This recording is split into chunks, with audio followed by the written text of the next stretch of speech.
जय श्री कृष्ण दोस्तों अब तक मैंने कई महान लोगों द्वारा लिखी गीता को पढ़ा है, लेकिन आज मैं जिस गीता की बात कर रहा हूँ वो बच्चों के लिए लिखी गई है। पर इसकी गहराई इतनी ज्यादा है कि बड़े भी इससे बहुत कुछ सीख सकते हैं। इसमें गीता के कई तकनीकी पहलुओं को इतनी सहजता से समझाया गया है कि पढ़ते पढ़ते आप खुद को एक नई सोच में डूबा पाएंगे। अब जितनी भी गीता मैंने पढ़ी उसमें सबसे विस्तृत और गहराई से समझाने वाली गीता मुझे परमहंस योगानंदा जी की लगी। और दिलचस्प बात यह है, इस किताब के लेखक ने इसे समर्पित उन्हीं को किया है। हो सकता है आपको इस कहानी को पूरी तरह समझने में थोड़ी मुश्किल हो, परंतु चिंता की कोई बात नहीं, मैं अंत में इसे आपको स्पष्ट कर दूंगा। हाँ, इससे पहले आप इस अद्भुत कहानी में डूब जाओ, YouTube के रीति रिवाजों को पूरा कर दो, मेरा मतलब है चैनल को सब्सक्राइब कर दो और वीडियो को लाइक कर दो। तो चलिए अब आते हैं कहानी पर। ये कहानी है देव नाम के लड़के की, जिसके पिता की मृत्यु कुछ देर पहले ही हुई है और उसे छोड़ना पड़ा है अपना पुराना घर। अब वो अपनी माँ और छोटे भाई के साथ नए घर में शिफ्ट हुआ है, परंतु पुराने घर की यादें उसके मन में बसी हैं। वहाँ पर उसने पढ़ना सीखा, क्रिकेट खेला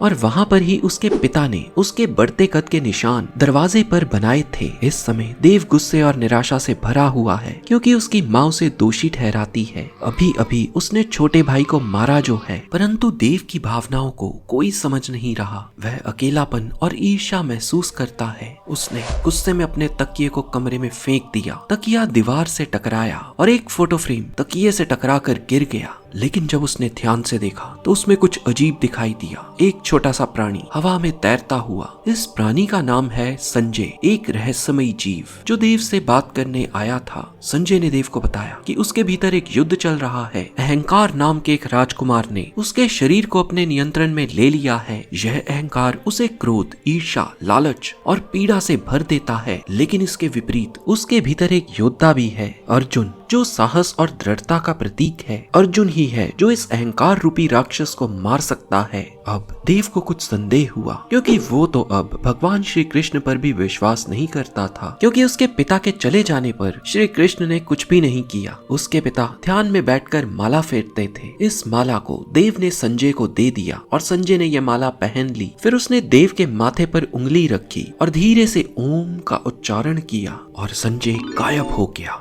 देव अब जमीन पर गिर पड़ा। देव जमीन से उठ नहीं पा रहा था। उसकी सांसें तेज थी। जो कुछ उसके जीवन में हुआ उसकी आंखों के सामने आ रहा था, जैसे वे किसी न किसी तरह उसकी चेतना में मौजूद था। देव अपने पिता की तरह बैठने की कोशिश करता है, रीढ़ सीधी, आत्मविश्वास से भरी मुद्रा में, परंतु ये केवल एक दिखावा था। भीतर से वे टूट चुका था। उसका मन अशांत और शरीर बेचैन था, जिस कारण उसके हाथ पैर हिल रहे थे। और संजय अब देव के शरीर के भीतर कहीं अंदर मौजूद था और देव के शरीर के अंदर ही अर्जुन और अहंकार वास कर रहे थे। देव पीड़ा में था और इस पीड़ा को खत्म करने का एक ही तरीका था, अर्जुन को खोजना। चारों ओर अंधेरा था, लेकिन धीरे धीरे संजय की आंखें इस अंधेरे में देखने लगी। पहले उसने अपनी हथेली देखी, फिर जमीन से उठती हुई किसी ठोस चीज की परछाई और फिर लकड़ी का पुराना जर्जरा साइन बोर्ड। यह बोर्ड रीढ़ की अंतिम हड्डी की ओर इशारा कर रहा था। इसका अर्थ था संजय अब आध्यात्मिक यात्रा पर आगे बढ़ चुका है। संजय अब द ग्रेट स्पाइनल ट्रेल यानी महान मेरुदंड मार्ग के पास पहुंचा। संजय को उम्मीद थी ये रास्ता उसे अर्जुन तक लेके जा सकता है या सीधा अहंकार के जाल में भी पहुंचा सकता है। एक पल के लिए उसने अपने कदम रोक लिए, परंतु फिर उसने देव का चेहरा याद किया, उसका विश्वास, उसकी उम्मीद। और अब संजय ने कांपते हुए अपना पहला कदम रखा, फिर दूसरा, फिर तीसरा। इस रास्ते पर उसे बदबू आ रही थी, पर उसके भीतर एक आवाज कह रही थी, चलते रहो, चलते रहो। चलते चलते वो एक विशाल धूल भरे मैदान में पहुंचा। ऐसा स्थान जिसे कोई बुरे सपने में देख सकता था। सड़ती हुई लाशें, कचरे की दुर्गंध से भरी इस भूमि में जीवन नहीं, केवल विनाश था। सूखे खेत, उजड़ते हुए घर और भूख से जूझते लोग, यह सब कुछ पतन का प्रतीक था। संजय ने वहां के लोगों को देखा, लेकिन वे खाली निगाहों से उसे घूर रहे थे, मानो वो किसी भी मानवीय संपर्क को भूल चुके हों। अचानक किसी ने उसके कमर से कुछ खींचने की कोशिश की और वो झटपट वहां से निकल गया। अब वो एक और भयानक स्थान पर पहुंचा, एक सड़ा गला जंगल जहाँ कोई हरियाली नहीं थी, बस टूटे हुए और मुरझाए पेड़ थे। उसे कानों में तेज गूंज सुनाई दी। जब उसने सिर उठाया तो देखा हजारों गुस्साई मधुमक्खियाँ। संजय भागने लगा, लेकिन उसके पीछे एक डरावना आदमी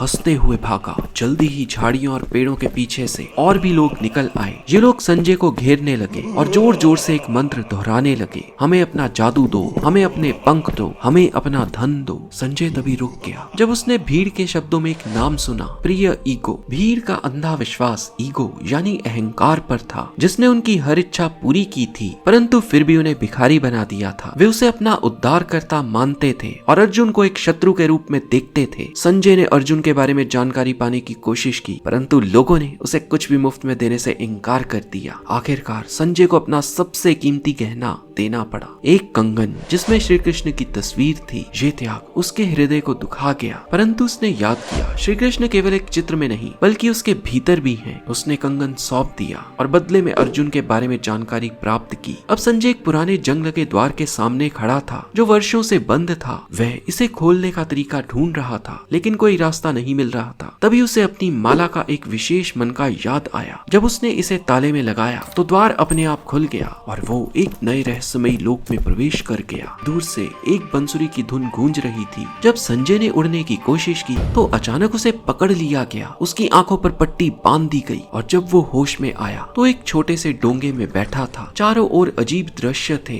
लोग लकड़ी की नावों में सफर कर रहे थे। हर जगह पानी था और एक विचित्र शहर सामने था। वहाँ के लोग खा पी कर सुस्त और बीमार हो चुके थे। इतने में एक क्रूर आदमी संजय पर चिल्लाया, ये आरोप लगाते हुए कि उसने ही उनकी दुनिया को इस हाल तक पहुंचाया है। संजय ने जवाब दिया कि वे खुद ही इसके लिए जिम्मेदार हैं क्योंकि वो अपनी वासनाओं और अहंकार के गुलाम बन चुके हैं। तभी बारिश शुरू हो गई। ये देव के आंसू थे जो दर्द और अकेलेपन से बह रहे थे। दूसरी ओर देव भी संजय के बारे में सोच रहा था। वह अपने पिता को याद कर रहा था जिन्होंने हमेशा ध्यान और शांति सिखाई थी। यह क्षण उसकी चेतना में गहरी हलचल पैदा कर रहा था। ये हमें सिखाता है कि हमारी इच्छाएं और अहंकार ही हमारे दुखों का कारण है। जब हम अपनी गलती स्वीकार नहीं करते तो हम दूसरों को दोष देने लगते हैं लेकिन सत्य से भागना संभव नहीं। अंत में हमें आत्मचिंतन और सच्चाई का सामना करना ही पड़ता है। उधर संजय नाव में सवार था। अचानक उसे दूर एक लाल चमक दिखाई दी जिसके पार सफेद महल और रुकी हुई नदियां थी। ये स्थान उसे अपने सपनों जैसा लगा, शांत और सुंदर। संजय की नाव एक सीढ़ी से टकराई जिस पर महान परिवर्तन का द्वार लिखा था। देव की क्रिया माला का उपयोग करके संजय ने दरवाजा खोला और ऊपर गया। जैसे ही संजय ऊपर पहुंचा उसने एक विशाल युद्ध भूमि देखी। एक और विशाल सेना थी जिसका नेतृत्व राजकुमार अहंकार कर रहा था और दूसरी ओर अर्जुन अपनी छोटी लेकिन शक्तिशाली सेना के साथ खड़ा था। संजय ने देखा अर्जुन के पास श्री कृष्ण थे जिनकी उपस्थिति ने संजय के मन में आशा जगा दी। अर्जुन श्री कृष्ण के चरणों में बैठकर मार्गदर्शन करने की प्रार्थना कर रहा था।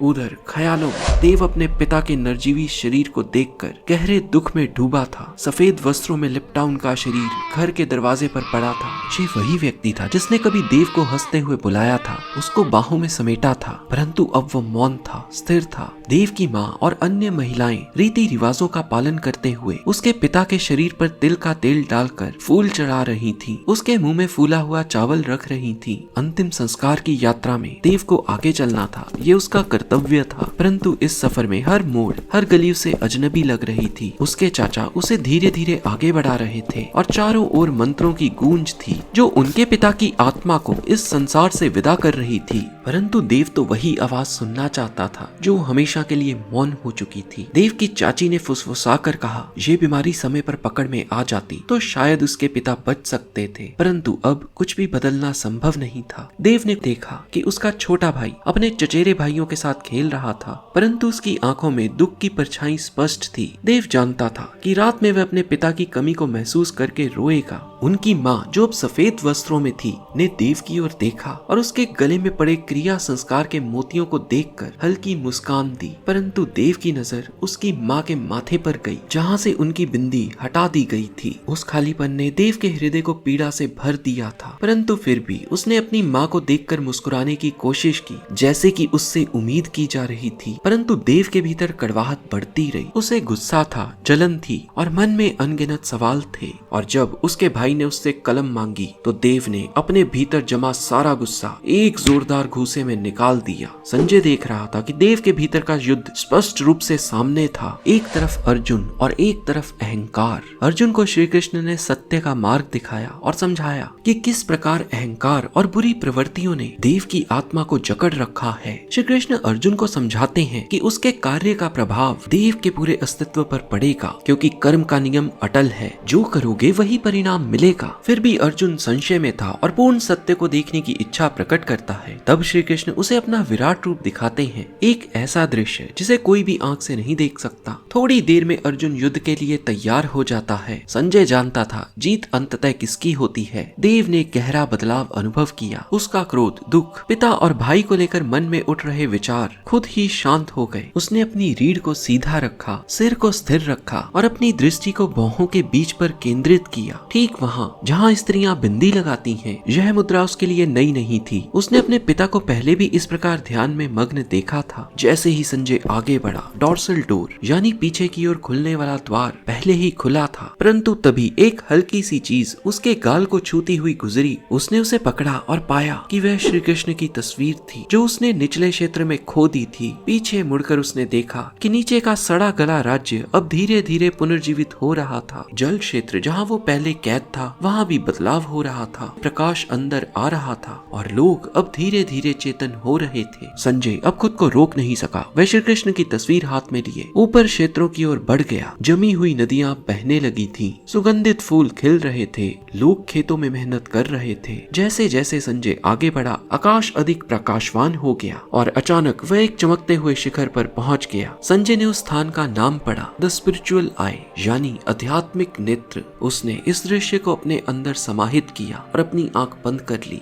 यह एक ऐसा बिंदु है जहां भौतिक जगत की समस्याएं धीरे धीरे समाप्त हो रही हैं और चेतना ऊंचे स्तर पर पहुंच रही है। अब जब देव अपनी आंखें खोलता है, अब उसका कमरा उसे एक खाली कैनवस जैसा प्रतीत होता है, क्योंकि वो भीतर से अब खाली है। संजय तो हमेशा से देव के साथ था, लेकिन उसे दिखता नहीं था। संजय बताता है अर्जुन ने लड़ाई लड़ी और जीत अर्जुन की ही हुई। अर्जुन उसका आत्मबल था, जबकि अहंकार उसका विरोधी। और सबसे महत्वपूर्ण बात यह है, श्री कृष्ण भी उसके साथ हैं। बस उसे अपने मन को श्री कृष्ण से जोड़ना है। संजय उसे समझाता है अब ये लड़ाई रोज चलती रहेगी, वह कभी अकेला नहीं होगा। देव अपनी माँ और छोटे भाई को गली में देखता है। उसकी माँ हंस रही थी। पहले अपने पिता की कमी देखकर वह अपनी माँ से कट चुका था, परंतु अब उसमें बदलाव आ गया। अब वह अपनी माँ से मुंह मोड़ने की बजाय उसे पुकारता है, माँ। ये क्षण देव के भीतर आए परिवर्तन और उसके अतीत की कड़वाहट को छोड़ने की स्वीकृति को दर्शाता है। दोस्तों, अब मैं आपको अपने अनुसार इस कहानी के गहरे अर्थों को समझा रहा हूँ। पहले जानते हैं संजय है कौन। देव के शरीर में कहीं भी आना जाना, देव से बिना किसी बाहरी संचार के बात करना और उसे आत्म निरीक्षण के लिए प्रेरित करना, ये दर्शाता है कि संजय देव की अंतर आत्मा है, एक ऐसी चेतना जो सदा उसके साथ है, परंतु जिसे वह पहले पहचान नहीं सका। संजय देव को समझाता है कि महाभारत का युद्ध उसके भीतर भी है,